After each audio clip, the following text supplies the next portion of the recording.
sun making a rare summer appearance in San Francisco, Cesar Velasco headed to Ocean Beach. Well, I work graveyard.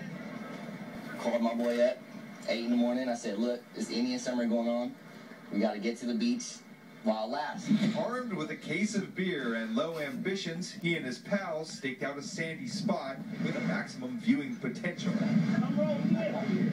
Come right here. If you go on Facebook right now, everybody, Ocean Beach, Ocean Beach, Ocean Beach, Ocean Beach, Ocean Beach. This is the place to be right now.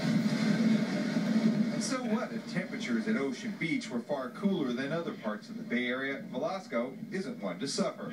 It's been below temperatures all year. This is hot.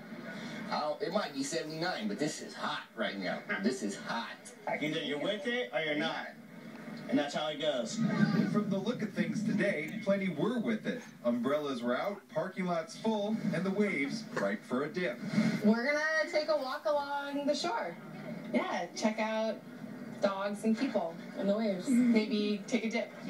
Even a visitor from England was impressed with San Francisco's sun. You know, back home we might get a day of hot weather, but it's soon gone. This is really nice. I gotta get to the beach, bro. That's all I was thinking. But Velasco figures this prime beach weather won't be around long. It lasts 1 week and a half. Either you're with it or you're not. And that's all it comes down to. Figures in no time, the coats will be back out in Ocean Beach, back to its quiet ways. Joe Rosado Jr., NBC Bay Area News.